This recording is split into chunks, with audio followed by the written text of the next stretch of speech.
welcome to a new episode of Equalizer. My name is William Acosta.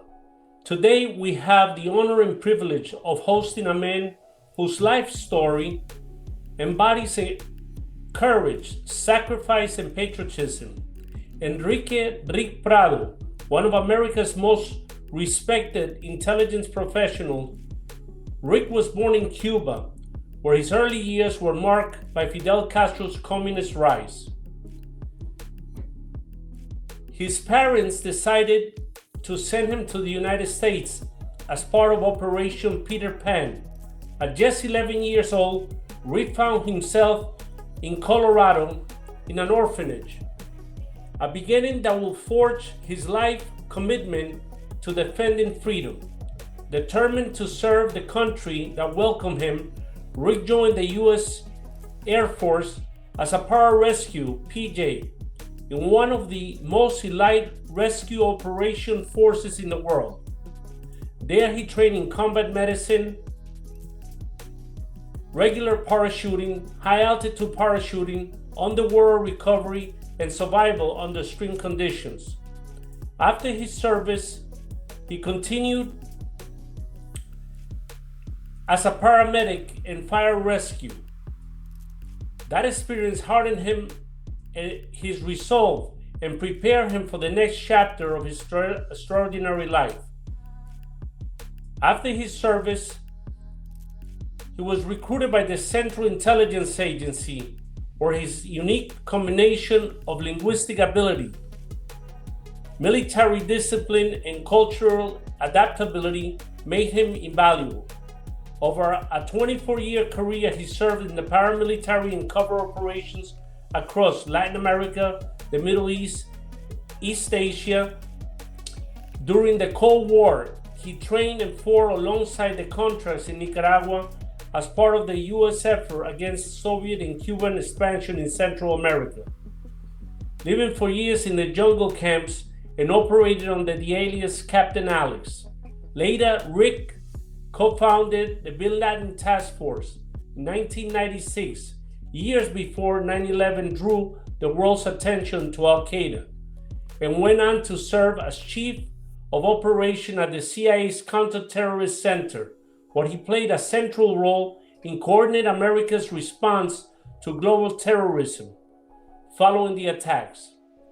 Ric chronicles his journey in his best-selling memoir, Black Ops: The Life of a CIA Shadow Warrior, a gripping account that not only sheds light on decades of classified missions, but also honors the men and women who risk their lives in silence to protect this nation. It is an honor to welcome to the Equalizer, Air Force veteran, CIA officer, and patriot, a true warrior of shadows, Ric Prado. In today's episode of Equalizer, it is an honor and privilege to have a man that has spent all of his life protecting our way of life in the United States, Mr. Ric Prado. Welcome, Ric, and thank you for joining us in this episode of Equalizer. Thank you for having me, William. It's a real pleasure. How did growing up in revolutionary Cuba shape your perspective on freedom? Well, obviously, for all of us Cubans who left under that regime taking over, first it makes you a believer that communism is evil. When you see your family decimated, you see your parents' business confiscated, their homes, and then the political abuses. So it really, when you take something for granted, like we have the freedoms that we have in this country, people take that for granted. They don't realize they don't have anything to compare it to. Well, when you go through something like we did, that is definitely an experience that gives you a perspective of freedom is. And the price of freedom is what goes with it, because even during that revolution, there was a lot of violence, to begin with. So, yeah. How did Operation Peter Pan change your understanding of family and sacrifice? I know that you have very vague memories. You have a memory that you're looking at the crystal door closing behind your parents, and you have a memory of being in the airplane, and after that, it's like you went blank. It must have been a very hard thing for a young child of 11 years old to leave the parents behind, and for your parents to leave their only son, sacrifice that love for your freedom. Well, that there is no greater love. The sacrifice. I'm an only child, so when my dad decided and talked my mom into sending me in, because we were all trying to get out together. It's just they weren't able to, because there was a lot of corruption kind of thing about fighting for what they owed or owned back in the country. So, but yeah, that episode that you described, they call it the fishbowl. It's all glassed in, and only the passengers could get past that window, that door, and that glass wall there. So I remember looking back and seeing my mom crying, my dad biting his lip. And the guy checked me. Of course, all you're allowed was a little bag like this with clothing, even photographs sometimes they would take. And I remember looking back, seeing my parents walking through the gate. That's all I remember until we got to Miami. When I exited Miami and there was a priest waiting there that took us to Havana, where there were 4 kids on the plane. That's when my recollection of all came back. I don't remember where I sat, the length of the flight, or nothing. It was just blank. There came a time in your life that you started practicing martial arts. I'm a 6th Dan teacher of Taekwondo, and I ran the Army's Taekwondo team in Europe. We got 2nd place in the European Championship. I got an outcome out of that. So how did that discipline play into your being in your later years, as you went to basic training in the Air Force, and then after to the selection to become a pararescue man, one of the leading teams in the Air Force? Yeah, I think that was essential and crucial. I was blessed with my 2 martial arts. I started with Japanese Kyokushin, which is a very direct, straight, Botsutatsu Omeyama founder kind of stuff. And Leo Thalassides, who was a black belt in several things, but including Japanese Jiu-Jitsu. So the workouts were rough. I mean, I think that one of the toughest tests I took was for green belt, because it was a 3-day weekend. I've never, So I think that started instilling in me the work ethic and the tolerance for discomfort. I'm a firm believer, William, that God has a path for all of us, but God also forges your mettle.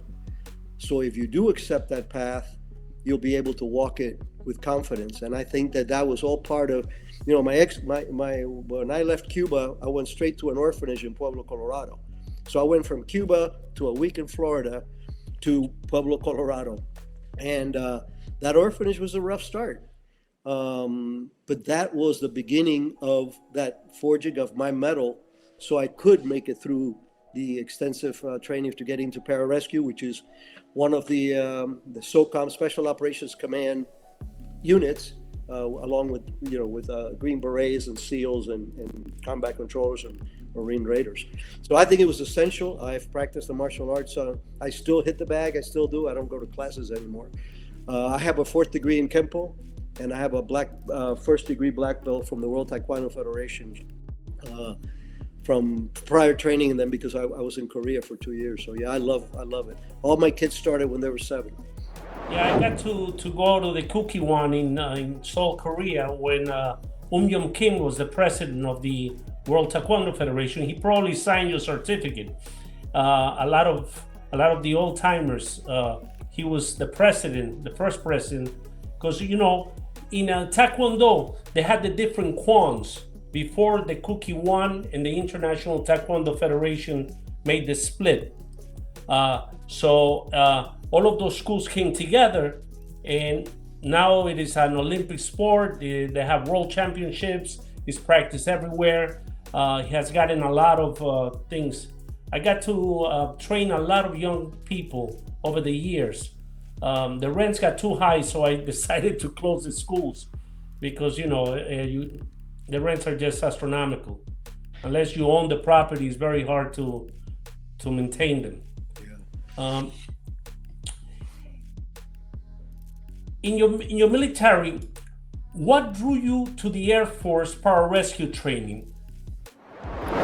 You know, it's funny, I get that asked a lot, especially by my military colleagues and my agency colleagues. Look, I had been in this country 8 years when I joined the Air Force. I still had a heavy Spanish accent.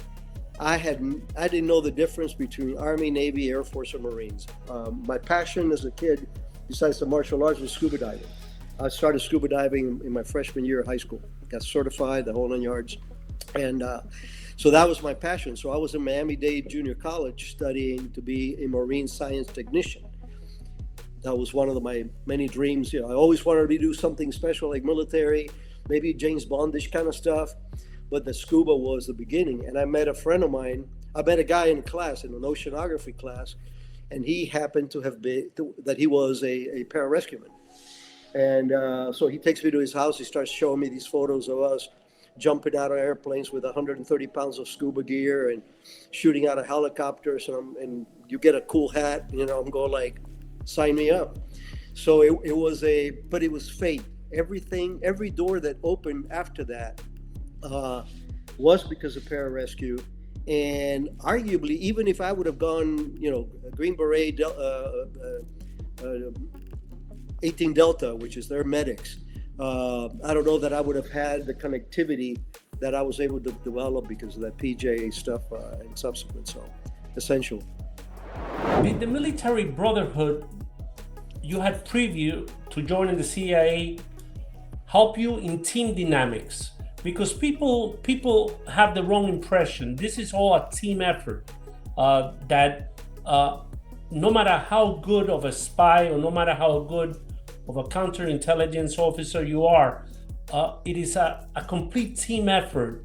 And the agency kind of instills that in their members, but also the military brings a lot of that cohesiveness and teamwork onto. Did that happen to you? Yeah, I'm a firm believer that national security is a team sport. Everybody plays a role, whether it's federal agencies like FBI, DEA. It's all part. It is a team sport, and it should be. It has to be.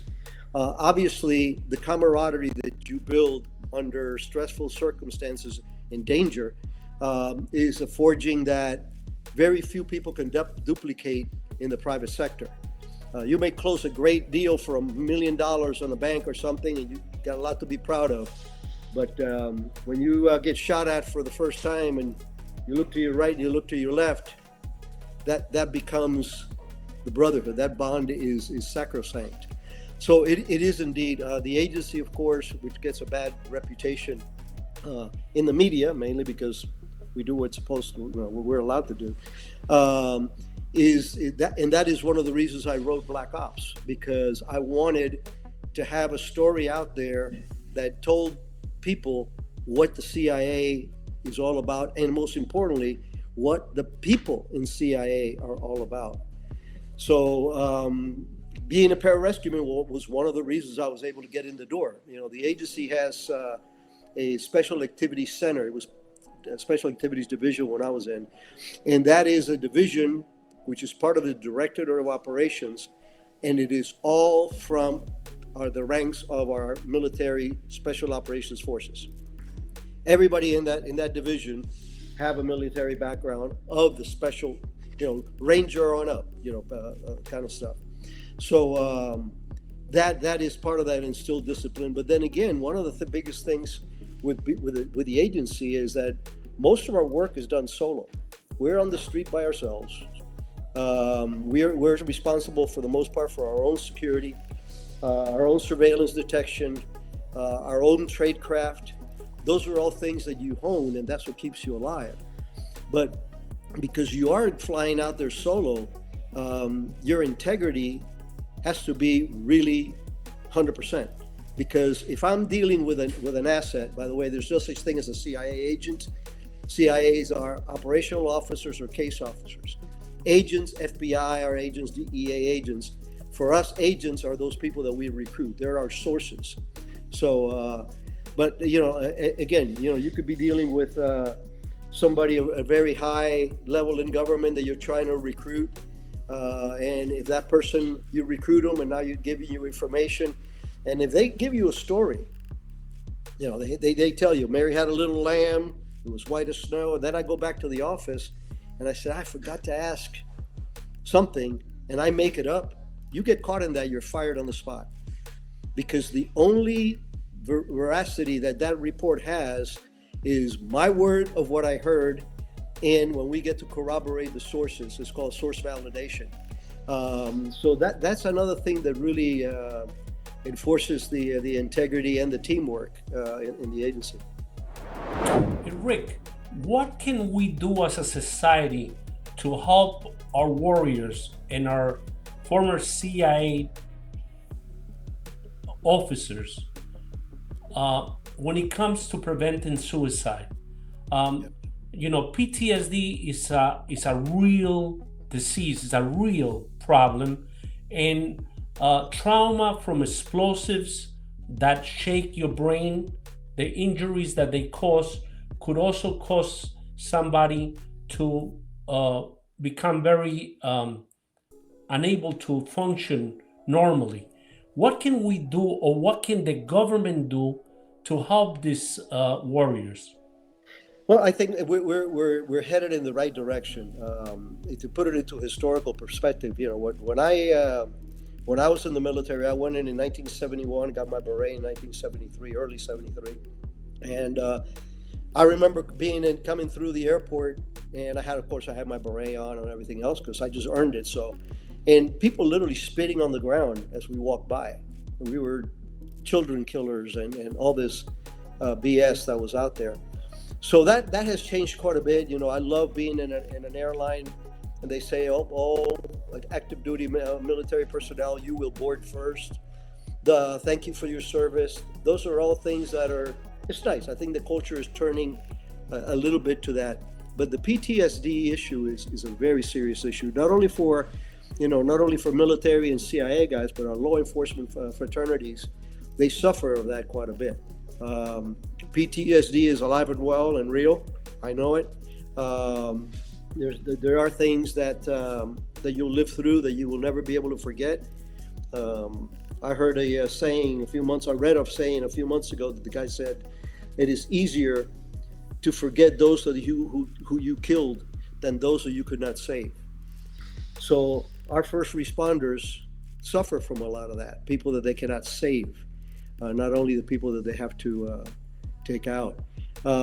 Contribution-wise, absolutely, supporting things like Special Operations Warrior Foundation, Special Operations Wounded Warrior Foundation. The agency has an organization called the Third Option, which is for the paramilitary guys and gals in CIA. And the reason it's called the Third Option is kind of beautiful, because the first option in a crisis is diplomacy. When diplomacy fails, the first alternative, second option, is military intervention or war. Well, the CIA is the third option. We are the ones that could solve a problem that could not be fixed diplomatically, but we don't want to invest in a war. And that is what we were designed to do.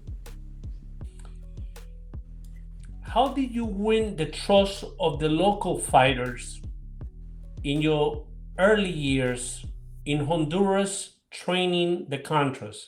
And I follow that very closely, because when I joined the Marine Corps, and they lateral transferred my paperwork at the age of 17 to the United States Army because I was a green card holder. I was not a citizen, so at the time they were not taking non-citizens. Right. So I went into the Army, and I followed. I was overseas. I did almost 5 years and 7 months in Europe, in Germany, all foreign service without coming back to the United States, which is a long time. It is, yeah. how do you deal with that culture shock? Because I know that you speak Spanish.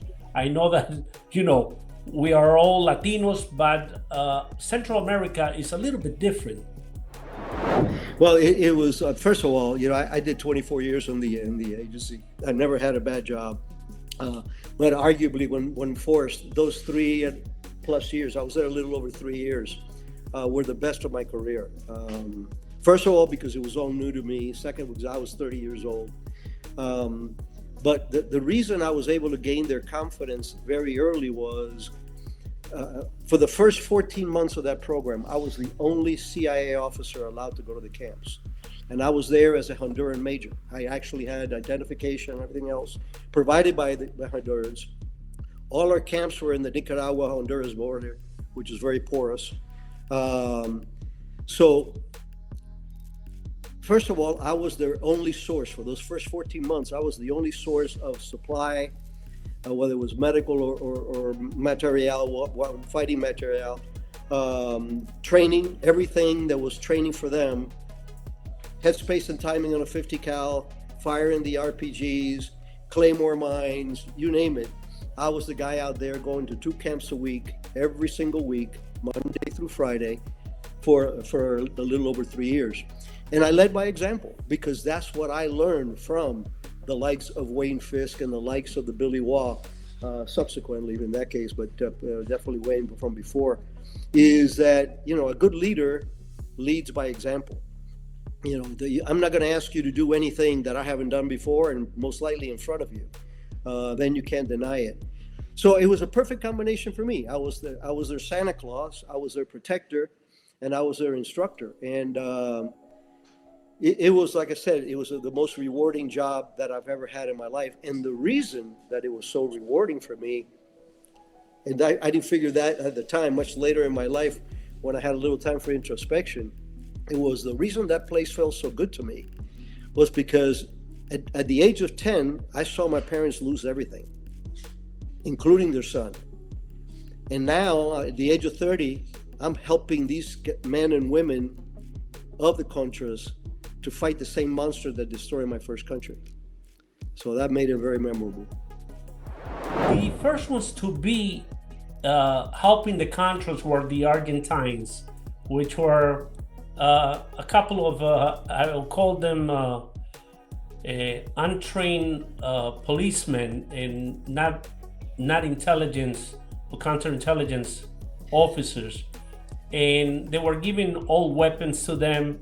And finally, after you guys came in, they kind of left, not in very good terms.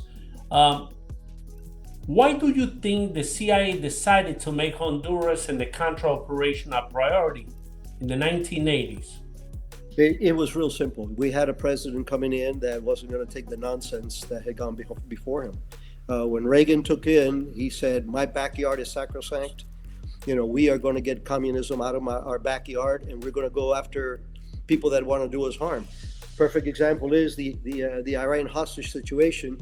The day that Reagan was sworn in, the very next morning, the airplanes were landing with all our hostages that spent 444 days in captivity in Iran.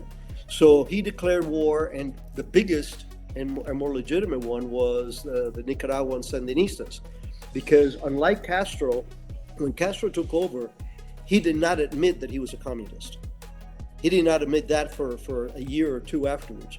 Well, the Sandinistas came in, and everybody knew that they were being supported by the Soviet Union via Cuba, and they declared themselves communists from day one. So it was a very perfect and legal, under Monroe Doctrine and morality, for lack of any other words, for him to start his battle against communism there. And that's how I got, I was already working contract for the agency as a combat medic with the Special Activities Division folks. But that's when they brought me in full-time staff, and as they say, the rest is history. But that's how it started. Can you take us back to your first introduction to the Contra mission? Yeah, I had just come back from a very long run. I had just gotten my first marriage had dissolved, and I was just recently divorced. So I was not a happy man. I was very temperamental, let's just put it that way. So I just came back from a 7-mile run. I was smoked in Florida, and the phone rings, and it was somebody from the agency saying, hey, we have a job for you. And I thought it was going to be another, deployment part-time kind of contract. And I said, look, I'm not interested in short-term stuff. And they said, no, this is career. This is long-term. And they asked me, they said, do you want, and I said, well, if it's long-term, sign me up. He says, do you want to know what it is? I said, I don't care. You're getting me into an elite agency like this, I'll definitely take it. Showed up at headquarters. This was on a Thursday. I was in headquarters on Monday. Went through physicals. I already had the polygraphs and all that other stuff from before as a contractor. And literally, I think 10 days later, I was in Honduras. No training other than, this is your alias documentation. Alex Mendez, that was my name. And briefings on what was going on down there. And the instruction was, you're going to go down there. There's 3 people there already that are Americans. They're senior officers. You're going to be the guy in the camps.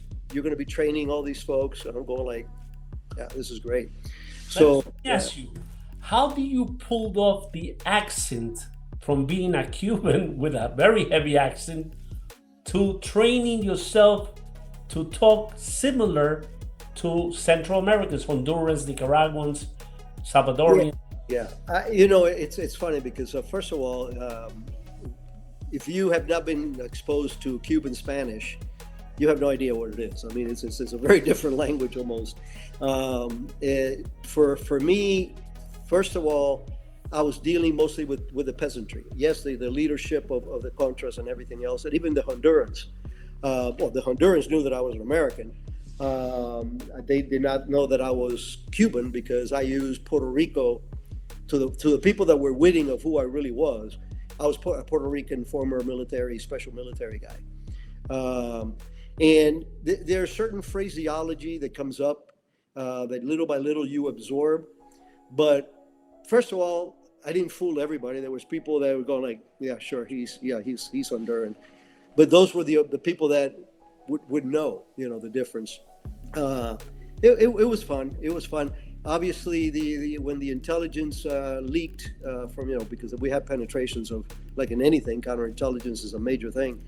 When they leaked that there was a guy like me training the Contras, they said that I was a Puerto Rican Special Forces guy. That's what the intercepts that we got. And they set up an ambush and they tried to kill us, but that didn't work. So, yeah. Right. You made a few enemies within the Contra movement, and some of them were, out to get you. I mean, hurt you physically and more or less kill you and kill your men.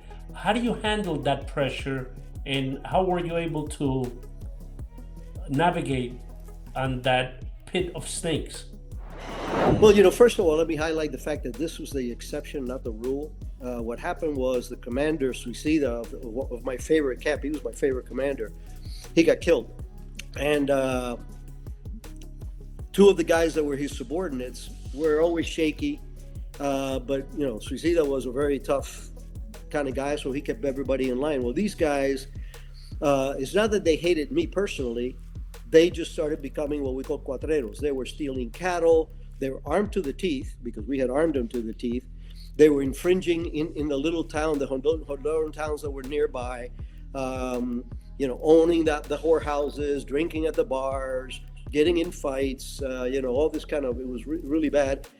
Plus, they started turning on the people that resented what they were doing. And that was the tipping point when they raped the wife of one of the junior commanders, who stood up to them and says, this is not what I signed up for. This is not what we're doing. So when the Hondurans found out about it, they looked at us and said, it's your problem, you go fix it. And my boss said, it's your problem, you go fix it. So I personally went out and in 2 separate days, I renditioned them. I confronted them. They tried to get froggy, but they also knew that they knew everything that I had taught them, not everything that I knew. So they knew that they were not going to come out very well in resisting. So I was able to bring them both back to justice, and they went to a military court-martial. You had a good relationship with the indigenous Mosquitos Indians. and you took a lot of pride training them. And in some of them were you trained a group of divers that used to dive for animals down there. Lobster divers. Yeah. Lobster divers, right? And one of your first great missions was accomplished by them, by that unit that you trained. Yeah, it's again, the Prado luck has always been there. Because I was in uniform, I would wear my scuba badge. I'm military trained, and I was a Navy underwater swimmer school graduate. And one of the mosquitoes came up to me and says, "Excuse me, Major, are you a diver?"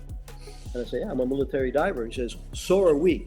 So he brings over, it was like 7 of them, and they start talking to me about their diving experience. They were lobster divers, but they would use tanks and stuff like that. So they weren't totally, but they were not scuba qualified in a sense. So shortly thereafter, our headquarters came in with a request. They said, "Look, you guys are doing a great job, the Contras, leading the Contras and making them, with ambushes and harassments. But we need a left hook. We need something that sends a message to the Sandinistas that this is not just a ragtag bunch of guys with guns out there, that there is missions and there are capabilities." So I came up with a plan that ended up being the operation, which was to make these guys divers. So I spent about 7 weeks with them, training the hell out of them. Out of the 7, 4 made it through, 3 didn't make the cut. And the plan was that I came up with was to blow up Puerto Cabezas pier. Puerto Cabezas in northeast Nicaragua was the belly button for all the military materiel that was coming from Cuba, from the Soviet Union via Cuba. So when I proposed that, I said, look, the impact of this is, at least for a month or 2, they're not going to be able to get anything in there because we're going to blow it up. So it was approved, and we did. I accompanied my guys, even in the water. I did not go under the bridge because obviously I'm an American. If caught, it would be an international incident. But I was with my guys in the water when we deployed them and waiting for them in a little rowboat. We went out on a PT boat, a Honduran PT boat that dropped us off about 3 miles out. We pangaed in for about another 2 miles, and then the divers went in and did their job. And it was fantastic. When I got back to our base, the next day the boss calls me in and gives me a overhead satellite photo, first time I ever saw one, of the damage, and there was this big hole in there. A very proud moment, very proud moment. What unconventional sabotage or paramilitary tactics did you introduce to the Contra fighters? And how do you guys vetted the people in the units? Meaning, you're an American, you don't know them from Adam. How did the vetting process happen so you wouldn't get,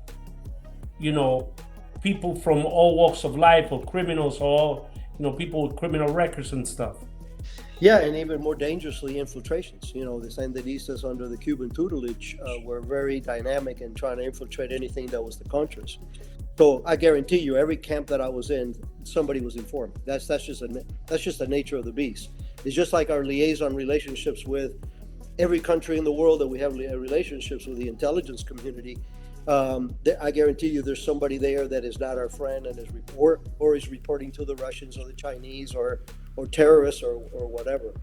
But vetting them per se was very difficult because we don't have authorities over them. That was the job of the Contra commanders.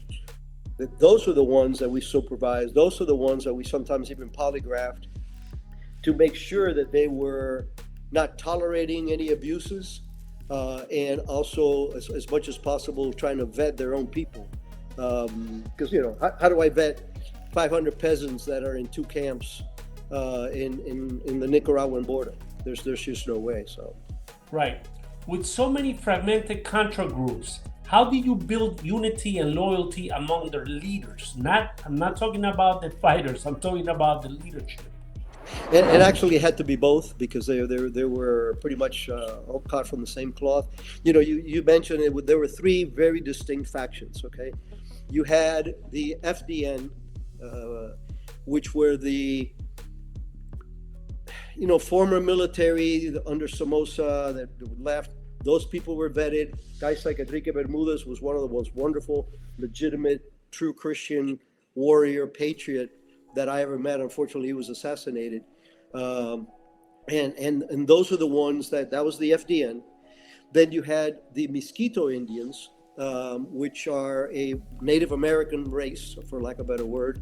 And they've always wanted autonomy from Nicaragua. They've never seen themselves as Nicaraguans. And the reasons they won't let them be on their own is because all the rich gold mines in Nicaragua are in Mosquito territory. And then you had the Southern Front faction, which was the southern part of Nicaragua, which we worked from Costa Rica. I actually did that subsequently for 2 years from the south. Those were former Sandinistas that had been disillusioned with what the Sandinistas were doing. So you had three polarly apart individuals. Here are the aces that we held. We were their source of everything. We were their trainers. We were their logisticians. We provided the intelligence. We provided the financing. We provided the training. So it was easy for them to believe in me, and then we would enforce to say, you got to play well with the rest of your team, whether you like it or not. And for the most part, it did. And obviously, let's face it, it was a successful program. It took years, but eventually the Sandinistas had to go to a legal election. They lost, and that was a good stamp on our good report card there. Within your CIA teams, were there ever deep ethical debates about supporting controversial factions or handling consequences of violence? No, I think that's pretty much across the board. One of the things that I try to sensitize people is that the CIA enjoys an incredible amount of oversight. And I say enjoy because that's what keeps me out of jail, okay? The CIA is the only agency that has what's called Title 50 authorities. Title 50 authorities means that the president can sign a lethal finding, and as long as it's outside of the United States, we do not operate in the United States, we can do whatever he or she tells us to do. Just like what is happening in Venezuela right now. That's exactly what's going on in Venezuela right now. The president signed a lethal finding and charged the agency to play a role. Obviously, there's a very overt military presence out there that just shot their 14th boat out of the water, I think. That should put a dent on narco trafficking. But yeah, that's what the agency does. So those things are pretty much regulatory. For us, our morality is real simple. I don't lie, I don't steal, I don't kill for me. I may steal secrets, I may lie to an agent because I need him or her to be recruited, and I might go in harm's way and fight my way out, but we do it for the right reasons. And I think that is the filter for all of us. You don't go into CIA to get rich or to get recognized. I did 24 years in the agency, and I retired as an SIS-2, which in protocol-wise, in the agency, is like being a flag rank officer. Okay, you get to that point where you look back and all your colleagues have gone through all these things throughout. It's very easy to maintain that discipline and that focus because that's what you were taught, that's what you live, that's what you teach your subordinates, and the consequences are dire. Like I said, if you lie in the agency about a reporting or a situation, or let's say there was an accident, anything that you lie about, you're done. You're automatically fired. You're gone. If you ever steal a dime, because again, when I'm out on the street, I can say I paid this agent $1,000 and I'm actually paying him $800 and I'm pocketing $200. Not that I ever knew anybody who did that, but if anybody did, they would be fired on the spot because the only things between the source and the agency is the truthfulness of the handling case officer. Was there ever a point when you considered resigning or refusing certain operations due to moral or ethical concerns? No, there were some things that I opposed because they were stupid. And when I was told to do it anyway, I did it and saluted, but they were stupid tactically or culturally. And I'm referring to another a very hairy operation that I was involved in that involved my barracudas, my scuba guys. But no, and like I said, I believe in God and country. I believe that I was put on this path by my Lord to do what I can, and if it's for the right reasons, I have no objection to that. I'm not saying that there weren't people in the agency that I know that there was people early on that would quit because they didn't want to recruit an individual to betray their country or to give you information that they shouldn't be giving you, but for a greater cause. But no, I never had that dilemma. I had an incredible career, most of it kinetic, and no regrets whatsoever. The only thing I regret, I didn't get to do more. Looking back, how do you think your work in Honduras influenced the CIA's paramilitary approach and doctrine in later years? Well, I think it was more proof of concept than anything else, William, because the closest of the special operations forces to the agency is the Green Berets. All special operations forces, including SEALs and Marine recons and everything else, and the CIA, were born out of the Office of Special Services during World War II, the OSS, the predecessor of CIA.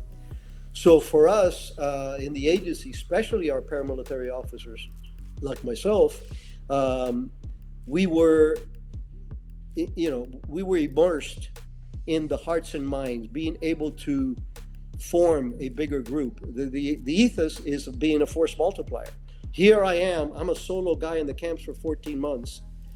After that, I get 3 Special Forces retired sergeant majors that spoke Spanish that were helping me in the camps. And we're managing several thousands of individuals based on that. So yeah, it's not as hard as it seems. We are the source of training and goodwill, and it's hearts and minds. They know you're there to help them, and you're leading by example, and you're showing them, standing up for them. That's what creates the cohesiveness. Why do you think that over the years, especially under the Democrat administrations, starting back with Obama and to the last president, Biden, that we neglected Latin America so much? Well, you're absolutely right, and like I said, that's one of the many things that I admire from Ronald Reagan and President Trump, that they are looking at our backyard. I mean, imagine Cuba has a Russian and a Chinese presence, and they're 90 miles from the heart of the country. So, I don't know the politics. I don't do politics. I'm an intelligence officer, and I like to keep that private. But all I ask is look at history. When Jimmy Carter came in, we lost the Panama Canal. He gave away the Panama Canal. Iran took our hostages for 444 days, and the Soviet Union invaded Afghanistan. What happened when Reagan took over? Immediately, the hostages were released, and shortly thereafter, the Soviets had to withdraw out of Afghanistan. So, then we had Perestroika, and the wall came down. Right. I think when that Perestroika came through a lot of body bags coming out of Afghanistan. They realized, unlike now, they've lost hundreds of thousands of people, and they're not the military everybody thought that they were. That mythos, that dream that we are the greatest military in the world, that ship doesn't sail anymore. And it's the propaganda that socialists and communists always proclaim, what I could tell you, and from traveling all overseas, is that the Cuban G2 has a big presence in Latin America, specifically in Venezuela, Colombia, and they have invested an interest because they get a lot of funds, whether it's through oil, through money, gold, coltan, the black gold, and other minerals that they are sucking out of those countries for the Cuban regime. Now, we know the source of narcotics, and mainly cocaine, is Colombia. And we know that, I mean, because we've been fighting the alleged war on drugs for so many years. You were involved in a part of the snowcap operation in Peru. Was it run in Peru or Bolivia?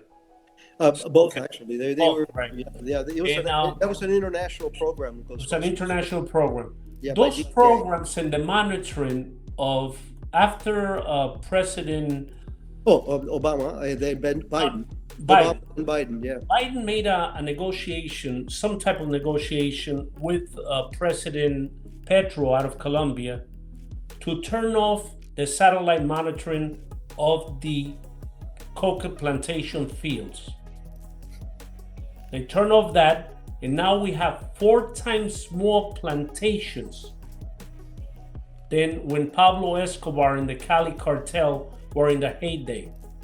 There is so much supply that the prices of cocaine, even in Australia, even in the most remote places in the world, has dropped because there's so much. You don't catch people swallowing little condoms and going through an airport. Now it's metric tons. The semi-submersibles, the boats, the airplanes, and they moving the money through Bitcoin, because in a wallet you could put it in a little memory card and you could go through an airport and nobody will even detect that you have billions of dollars on that wallet. You don't even have to have the card as long as you have the numbers. So how do you think we could curtail that so we get a more concise plan in fighting narcotic trafficking? Well, you got to take it seriously, and I think we finally are. The fentanyl epidemic is just something that is as immoral as it gets. But again, this is what the agency was created to do. A lot of people don't know that there was a covert program in Laos during the Vietnam War that was run by CIA, and it was very successful in intercepting the supplies that were coming in from China and Russia. But we weren't supposed to be there as a country. This is why my book is called Black Ops. Black Ops is the operations where the hand of the United States has to remain hidden. Okay, so we had this program in Laos, and it was all done under the table. That never leaked until after the fact. Way after. They've been for years operating out of Laos with Air America and a couple other things, most of the Green Beret guys.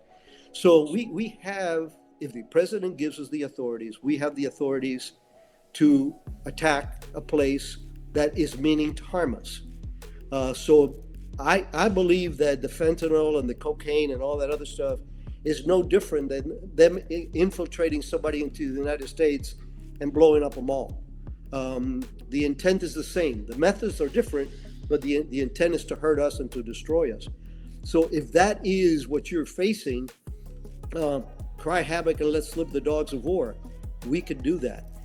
Perfect example was, like I said, in Laos we had that, a capability, but even more so, Osama bin Laden. The unit that I started in 1996, January of 1996, it was a task force against bin Laden. It was called Alex Station. And I was the deputy there. I was the number 2. I was the senior ops officer. That little cell that we were like 12 people grew to be the same branch, the same group that eventually geolocated him in Afghanistan. And yes, the SEALs are the ones that came in and shot him in the face. But those SEALs were second to the agency because Pakistan is a friendly country, quote unquote. but we're not at war with them. It's not like Afghanistan where military could do whatever the hell they want there, or Syria or Iraq or whatever. So that SEAL Team 6 was attached to the CIA for authorities, was for the president to be able to say, go in there into Pakistan and kill bin Laden. So the bottom line is we have to have the political fortitude to do what it needs to be done. Right now, I've done a couple of articles recently because I'm looking that the entire government is concentrating on Venezuela, and they're concentrating on El Tren de Aragua, which is a paramilitary trained criminal organization. I happen to know about it because I happen to know about it, but I did an article regarding that we are neglecting Brazil. Comando Vermelho and Comando Capital have over 40,000 paramilitary trained individuals in each gang, and they operate in every country in Latin America, Europe, and Asia. And they move 90 tons of cocaine yearly.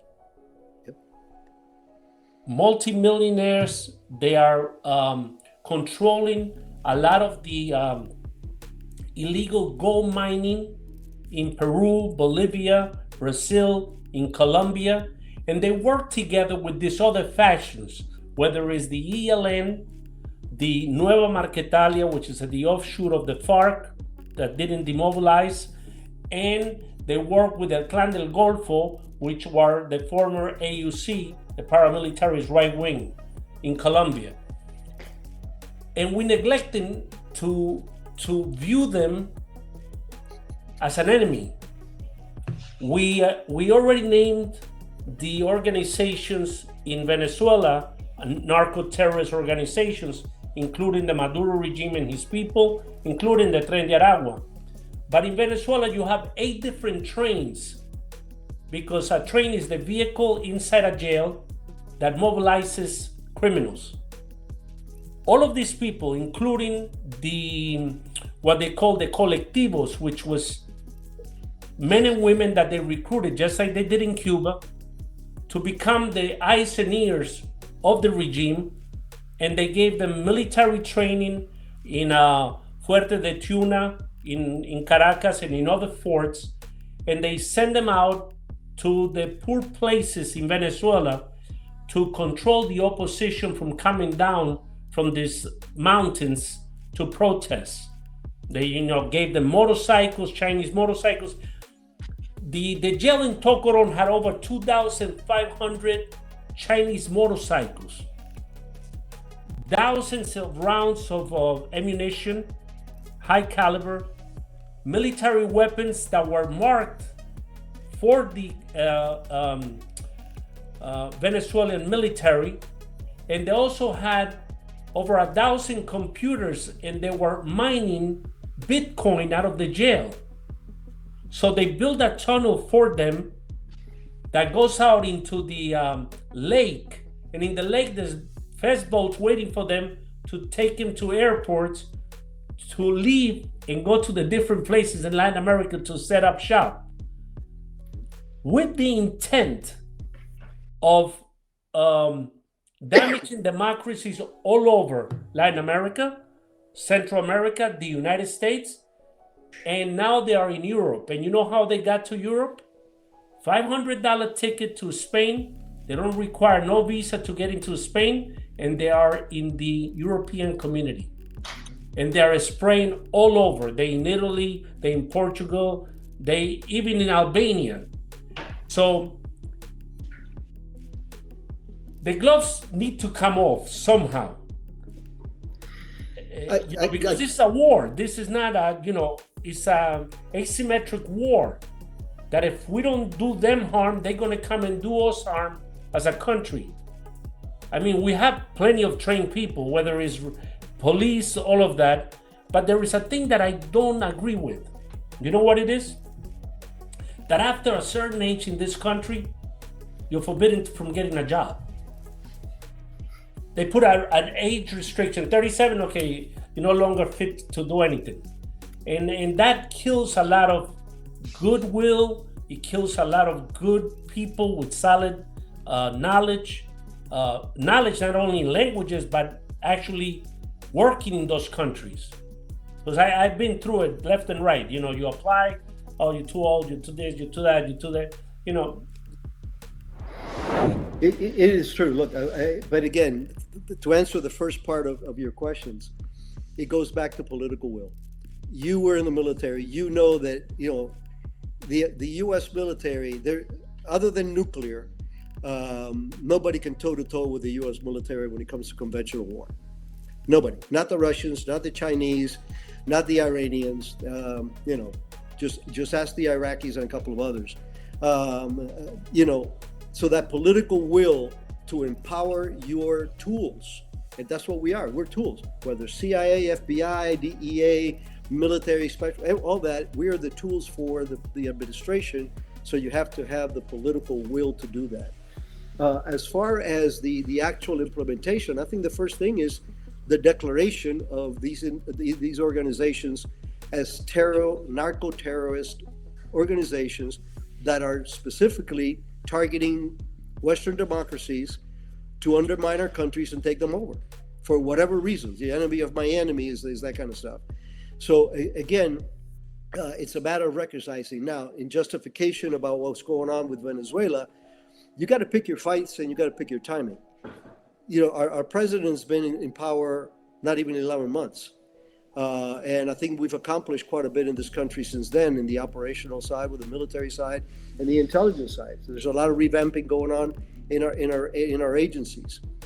So we do have, you know, you can't turn that ship around. It's a very big ship. You cannot turn it around on a dime. But I think that further similar activities, like what's going on now, like some people have asked me, well, why doesn't you know, Trump go after Cuba before Venezuela? So because it's got to be the other way around. Because what's keeping Cuba afloat is Venezuela. So if Venezuela dries up, Cuba becomes a more manageable challenge.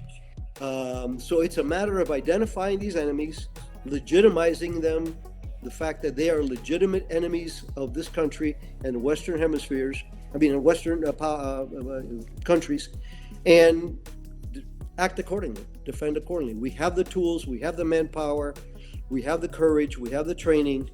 Again, let's slip the dogs of war. Let's talk about a little bit about the toll that it takes on personal life. How many divorces the normal average officer goes through? I'm on my third marriage, so yeah. You know.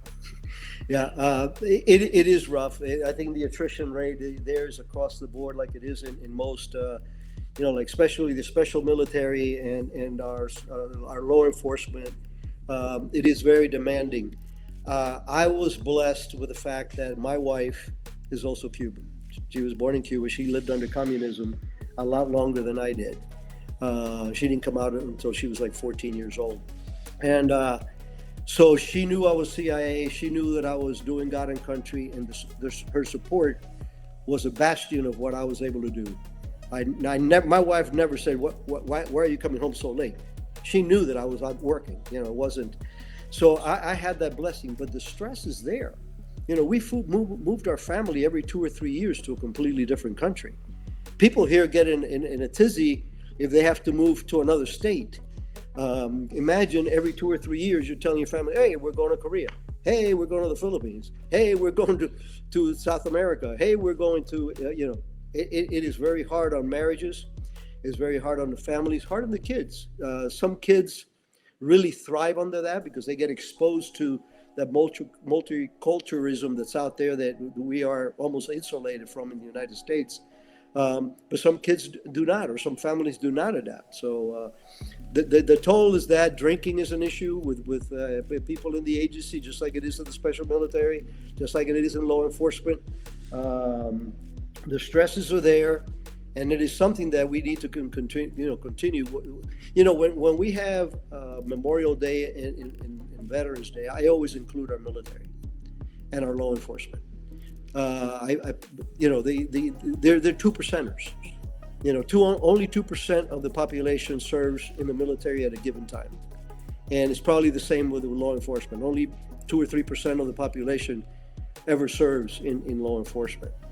And the things that you live in through day in and day out, the average civilian cannot comprehend, much less admire. And I think that that's something that we need to do a lot better, especially my agency, in advertising our successes where we can. There's things you cannot talk about for obvious reasons. But I think that we need to educate our people a lot more on what our frontline defenses and first responders go through. What recommendation do you give young Latinos and young Americans, let's say, regarding education and how to go about joining one of the agencies? It doesn't necessarily have to be the CIA, but any agency. What do you recommend them to do? You know, it's funny. I literally just had a young guy here that spent the weekend. I have a cabin in Georgia, and he wants to be a SEAL. His father's a doctor friend of mine. So we put him through gun training. He spent 2 days here gun training. So I do a lot of this mentoring. I get phone calls all the time, parents or friends or, first of all, to get into most federal agencies, you do need an education. Most federal agencies demand at least to be an operational, like an FBI agent or anything like that, you have to have a 4-year degree. So that part of the education is a requirement. For the folks that are young and maybe can't afford to go to college, I always try to direct them over to the military, especially the special operations branches, because they enjoy greater clearances that they can obtain. So let's say that, a 19-year-old kid that speaks Farsi, for all I know, or speaks Spanish or speaks Russian, approaches me or is dabbling in that kind of stuff. The advice that I give them is obviously get your education. If you cannot afford education, go into the military. Do your 8 years, stay in the reserves and do 20. But get that check mark. When people are trying to get into an elite agency, whether it's, like I said, FBI, DEA, or special military, there's certain things that you have to bring to the table. And you have to understand that you're competing with a lot of people with similar talents. So what is it that makes you stand out? In my world specifically, language and cultural knowledge is number one. The agency, we cannot operate in the United States, and there's only a few English-speaking countries that we can operate in. So we spend a lot of time and money and effort into recruiting people with language skills, or, and if they don't have them, teaching them, and if they have them, expanding them. The theory in CIA is that if you've learned a second language, if you've mastered a second language, you can master a third and a fourth and a fifth. And I know many people that do. I actually studied Japanese for 2 years, and I had a 2 level in Japanese. Very different from Spanish and English. So that's my advice. I mean, you get started early on with both your education and your military service. And if you're going to focus on anything, the world is getting smaller and smaller, so languages are ever more important. That's a handicap for us in the United States, because we have such a vast, wonderful country that all speaks English, albeit with different accents. I know from Georgia, but it is the way to go. I mean, really try to bring in those kind of individuals, prepare you to pass that test, and when they look at your file, things that stand out are language, clean record. You have to have a clean record. Military service is a big plus. So that's part of the general advice that I should put out there. How can people get your book? And one question, is your book going to be out in Spanish? A lot of people will love your book to be translated, even if it's in a form that is digital, because your story needs to be heard. Latinos want to read it. There's many people that when they saw that I was bringing you up in the show, they go, but does he have the book in Spanish? So I said, I'm going to ask Ric to see if he's thinking about translating the book. I've actually tried. My publisher, which was St. Martin's Press, and by the way, the book has sold 100,000 copies so far. So it's done very, very well. It's a New York Times bestseller. It was number 8 when it first came out. But the problem with is American publishers don't usually like to do Spanish because they don't have the promotion capability. They don't have the connectivity. For example, my book was launched the day after I had a Sunday morning show, CBS Sunday morning show segment in there that catapulted that. That was the connectivity that my publisher had with that entity. You know, being able to go there and say, hey, could you help us this, and we'll do that. CBS Sunday morning show was important. But when I went to my publisher, I said, look, your book is selling like hotcakes, but we don't have the mechanisms to do that in Spanish. We've tried it, we failed. I've tried reaching out to some folks in Spain and Mexico, which are big hubs for, and we're still trying. I'm working with a couple of folks that are interested in writing a biography based on me and the book. We'll see if that materializes, but it would be the icing on my cake to be able to get this message to the likes of the Cuban people, the Nicaraguan people, the Venezuelan people, and so many of other Latin countries that are toying with the temptations of socialism, which is just a mask for communism in my book. So absolutely, the effort is there. I would be even happier if we have. So if there's anybody in the audience that has a publisher's connection, wants to try to take a whack at this in Spanish, love to hear from them. Okay. Hey, Ric, I really appreciate your giving us this time.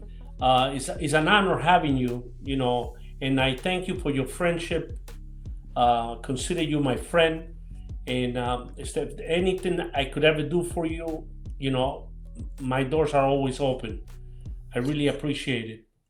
Thank you, William. That means a lot to me, and you're doing several things that are extremely well. First of all, you serve this country in the military, you serve this country in law enforcement, but even this that you're doing right now, this part thing that you do, which is getting word out there, that is so important because the American people, most of them, if not all of them, know how to read and write, but a lot of them don't do much reading.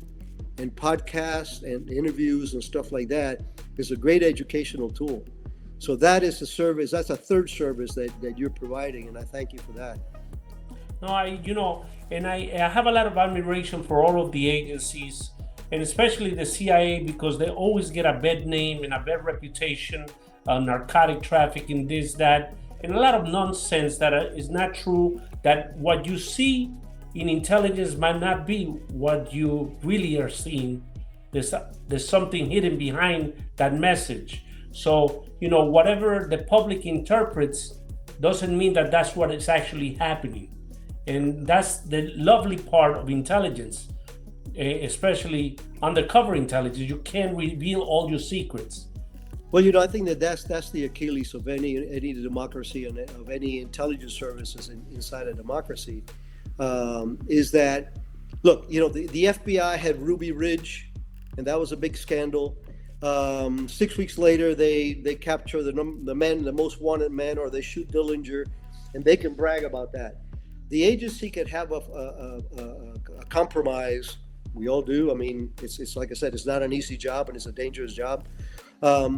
But our failures, if they become public, they're public. Our successes, I could recruit Putin's secretary tomorrow, and we can't tell anybody because it defeats the purpose of intelligence. If everybody knows it, then it's no longer intelligence. So, it's a difficult and very counterintuitive profession. I've always taught my subordinates that if it's easy, you're doing it wrong, because everything from surveillance detection to operation and tradecraft are all very complex and, like I said, counterintuitive.